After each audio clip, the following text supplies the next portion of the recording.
Le sommet Russie-Afrique qui se tient actuellement du 27 au 28 juillet 2023 à Saint-Pétersbourg et qui se penche essentiellement sur le côté économique et sur les projets concernant l'énergie et des déclarations avancées par le président russe concernant une donation gratuite de céréales accordée à ces pays africains. Pour nous donner plus d'éclaircissements, nous avons le plaisir d'avoir en ligne Dr Ahmed El-Lessi Nassef, spécialiste de relations internationales. Dr Nassef, bonsoir et bienvenue avec nous. Bonsoir à vous, madame. En fait, le sommet Russie-Afrique se tient actuellement à Saint-Pétersbourg dans sa deuxième édition qui, contrairement à la première, se penche sur un éventail plus large concernant les questions humanitaires et économiques. À quoi doit-on s'attendre à l'issue de ce forum? Docteur Nassef? Docteur Ahmed El-Lessi, êtes-vous en ligne? Il faut dire qu'également, parmi les aspects importants de ce forum, figure une coopération d'égal à égal avec l'Afrique dans le domaine spatial. Un partenariat sur un pied d'égalité basé sur le respect mutuel. Voici ce dont la Russie se dit prête à s'entretenir avec l'Afrique dans le domaine spatial, a déclaré le patron de Roscosmos lors du forum économique et humanitaire Russie-Afrique qui se tient à Saint-Pétersbourg. Retrouvons notre invité, Dr Ahmed El-Lessi Nassef, spécialiste de relations internationales. Dr Nassef, bonsoir et bienvenue avec nous. Rebonsoir une deuxième fois. Rebonsoir. Là, vous m'entendez? Oui. Contrairement à la première édition de ce forum qui s'est tenu en 2019 à Sochi, le forum actuel se penche essentiellement sur le côté humanitaire et économique et il y a un octroi consacré à 6 pays africains de céréales, un souci aux pays africains, un don gratuit. Outre des projets dans le domaine de l'énergie et les questions humanitaires et économiques. Quels sont les principaux axes ayant été avancés aujourd'hui lors de l'inauguration de ce forum? Je pense que c'est le président Abdel Fattah el-Sisi qui a commencé ce forum quand il était chef de l'Union africaine. Je pense que c'était en 2019, si je ne me trompe pas, ou 2018. Mais là, on avait toujours la crise du Covid. Et là, le monde est en train de subir une autre crise qui est beaucoup plus sérieuse même que le Covid. C'est celle de conséquences de la guerre, entre l'Ukraine et la Russie. Là, ce qui est en train de se passer, il y a un bras de fer qui est en train d'être joué entre la Russie et l'Ukraine, surtout pour le transport dans la mer Noire. Là, ce sont les pays africains qui sont les plus menacés par ce bras de fer, que ça risque d'arrêter la fourniture du blé et des autres céréales pour le continent africain. Les pays occidentaux ne sont pas aussi touchés comme les pays africains parce qu'ils ont d'autres sources pour leurs céréales, notamment le Canada et les États-Unis et la France aussi. Donc là, c'est les pays de l'Afrique surtout qui sont menacés par le manque de céréales qui risque de se détériorer et causer ou arriver à un niveau de famine.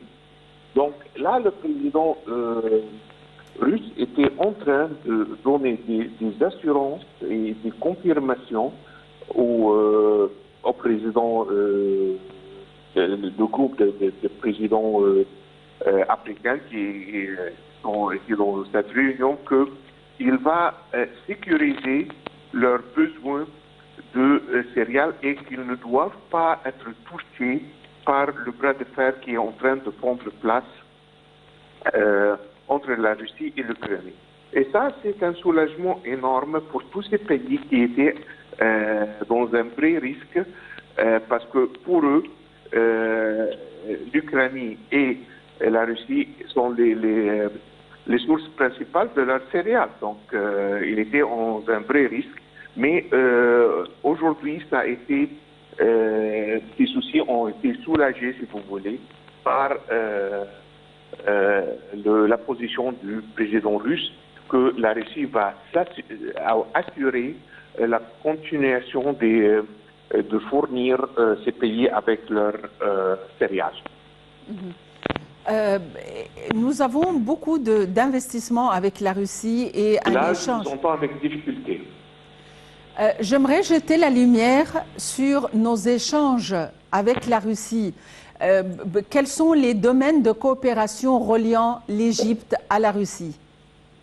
Ben, on a de nombreux domaines de coopération. Un des plus importants, à part l'histoire du céréales, on a le réacteur nucléaire qui est sous construction à Daba, en Égypte. Et ça, c'est très important une deuxième fois, avec une valeur très stratégique pour l'Égypte, parce que ça va donner à l'Égypte une source d'énergie que l'Égypte a vraiment besoin pour ses projets de développement, et aussi pour la capacité de désalinisation de l'eau du mer qu'on va bien avoir besoin, parce qu'apparemment, avec la croissance de la population, la quantité d'eau qui vient du Nil ne va pas être assez pour les projets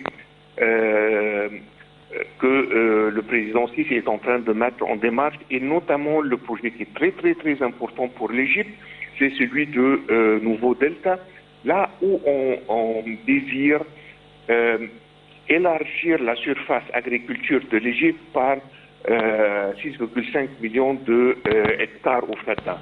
Là, c'est vraiment énorme, et ça, c'est un des axes de coopération entre l'Égypte et la Russie qui est très important.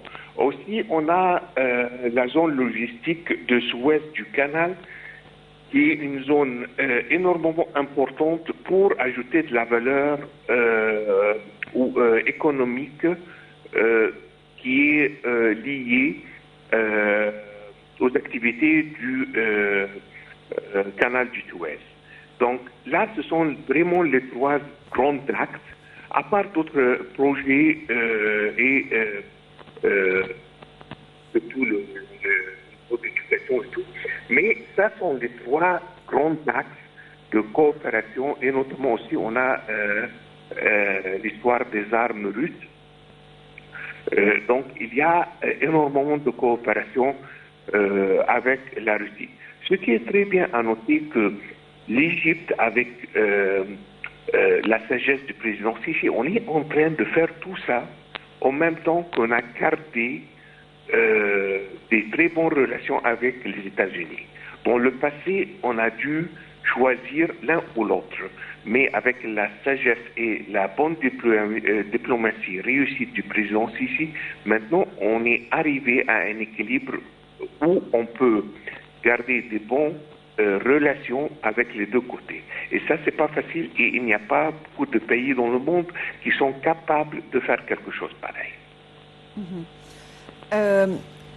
Parmi les domaines de coopération figure aussi la coopération dans le domaine spatial. Il y a eu des déclarations lors de ce sommet aujourd'hui que Moscou est prête à coopérer d'égal pied, en soulignant le côté partenariat égal avec l'Afrique dans le domaine spatial. À votre avis, est-ce que ceci pourrait donner des fruits dans un avenir très proche?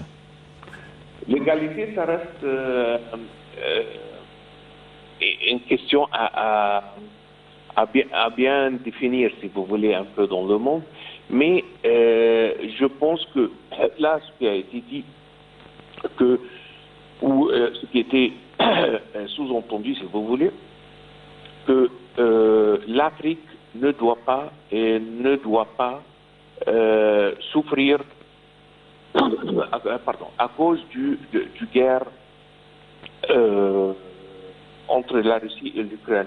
Je pense que c'est très normal qu'il va avoir, disons, je ne veux pas dire un prix, mais revanche politique que l'Afrique va offrir à la Russie, ce qui est très normal, et je pense peut-être que ça peut venir sur le compte ou à remplacer la présence de quelques pays d'Europe de l'Ouest, notamment la France, par exemple, en Afrique, que peut-être que la Russie va prendre la place dans quelques pays, et on a vu l'exemple du Mali, et peut-être d'autres pays vont suivre la même direction. Docteur Ahmed El-Lessi Nassef, vous êtes spécialiste de relations internationales. Merci d'avoir été avec nous aujourd'hui.